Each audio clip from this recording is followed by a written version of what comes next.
Hi everyone, my name is Anel Annandale and I'm an educational psychologist.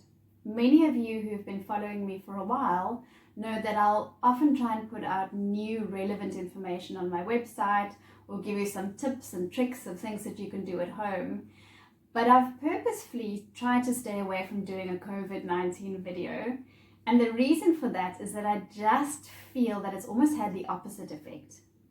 For myself personally, the more that I've read about the anxiety that everyone's feeling and how anxiety levels are increasing around the world, the more anxious it's actually made me feel. But I do think that something needs to be said, because we all know that this is not a normal situation, and we all know that our kids really are struggling through this. So I wanted to chat to you to try and explain to you in more detail what your child possibly might be going through, and also to chat to you about how play therapy might help for kids who are really struggling. The reason for that is I think that if you actually unpack what a child is going through, instead of just saying, oh, they're anxious, let's unpack what exactly it is that they're going through, because that just helps you view them through a different lens. It just helps you give a little bit of insight into why they might be acting and behaving in the way that they sometimes might be. So I think if we start with this actual pandemic and how quickly it's come across the globe, but also how very quickly it's kind of happened in South Africa, I think a lot of praise needs to be given for the fact that our government has acted so fast. It literally was within a couple of days, it was like, guys, this is what's going to happen. We're going to close the schools. Amazing reaction time. But for kids, you have to realize how extremely fast that was. So literally within a matter of days, it was said, okay, so school holidays start early. There you guys go. Won't see your friends again. And that kind of suddenness, without really being prepared for it, is not very different to the trauma that comes with an unexpected death. And I think what makes it so much worse is that, it comes without the rituals that we'll usually employ or use when somebody has passed away. So there's often a lot of things that we do to heal from the inside, to try and say goodbye to that person. So we'll have funerals, we'll have rituals, and our kids have basically now just lost contact pretty much with their peers, with their friends, with, in a lot of cases, teachers, with some kids who can't connect virtually to schools. And so there's this sudden loss and sort of trauma that just hasn't been addressed at all. If you think about for a 5 or 6 year old, to be told, I think as adults we know that this is in a couple of months it's going to be over. But for a 5 or 6 year old to not see his friends for 4 or 5 months is extremely difficult.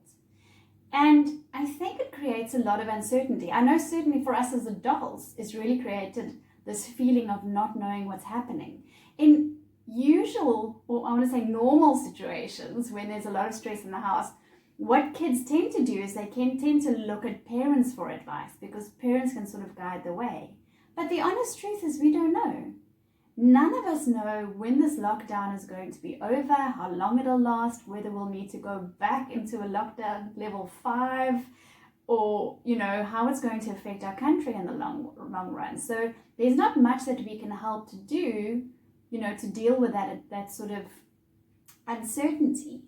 And our little kids, but especially our teens as well, if you think of how incredibly important their social circles become, and all of a sudden that's just been ripped away from us. A lot of our kids are feeling extremely lonely. They might be surrounded with family at home, but it's not quite the same sort of thing as being, especially for teens, as being with their friends.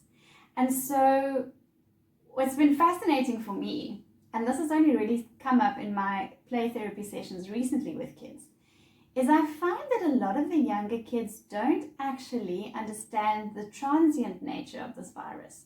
So I was working with a little child yesterday, and we go through a range of different sort of questions, and the one question I said to him, what do you want to do when you're older? And he had said to me that he wants to move to California one day because he doesn't think that there would be COVID-19 virus there. So they don't have the abstract thinking ability to realize that this is someday going to be over. a lot of kids I find are just bottling up a lot of that emotion for various reasons. Some children, especially the younger ones, just don't actually realize what it is that they're feeling. They're just feeling this yucky feeling. Some kids realize something's wrong, but they don't have the vocabulary or the words to express it. Some of my little clients, bless their souls, have purposefully not mentioned what they're feeling to their parents because they can see that their parents are stressed and not wanting to upset them. So a lot of bottling up, and also a lot of this emotion coming out in the behavior, just acting differently or misbehaving at home. So keep a lookout for all of those things. So in light of that, I wanted to chat to you about play therapy and how play therapy might help.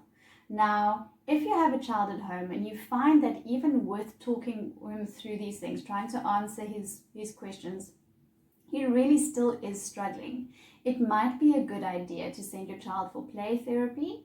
That could happen either online or in person. So psychologists fall under essential services, and luckily we are able to work with kids who really need it during this time.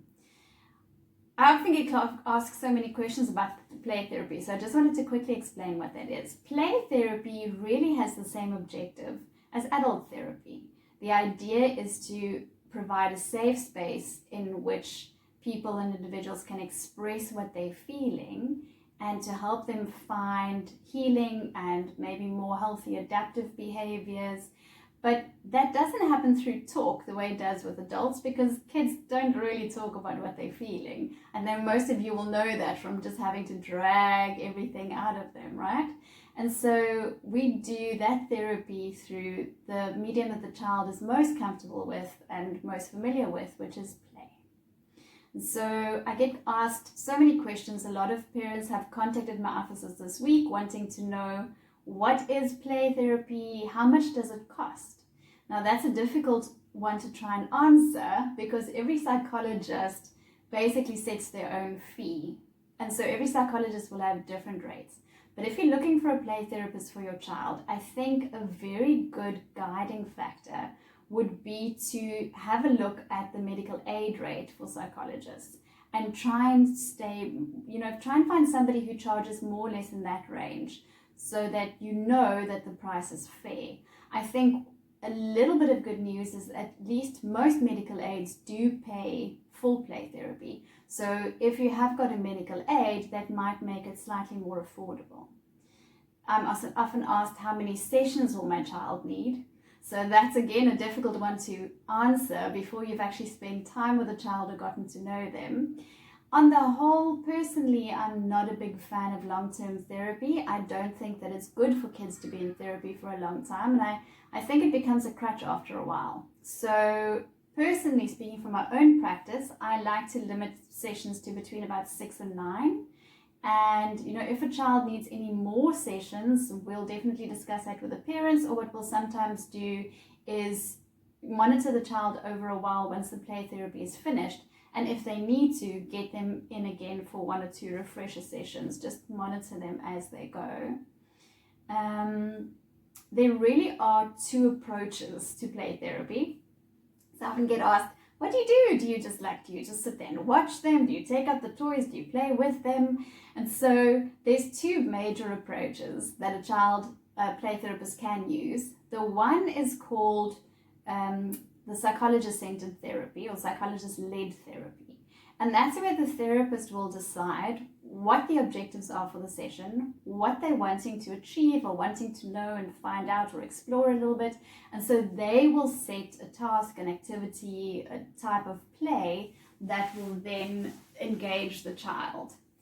Another approach is what we call client-led therapy or child-led therapy.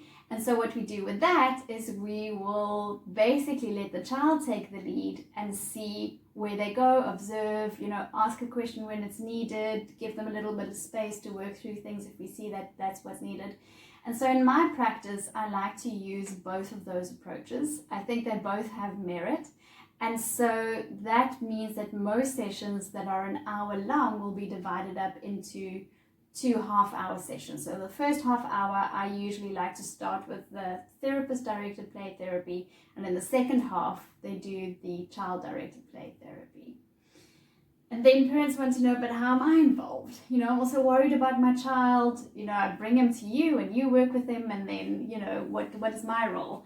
And so it's one, again, that's quite important. For the most part, we don't involve parents in the session so much, not actively involved. Of course, if your child is feeling anxious or doesn't want to leave you or doesn't want to be on his own, you know, perhaps your child is suffering from some separation anxiety, especially having been at home with you for so long.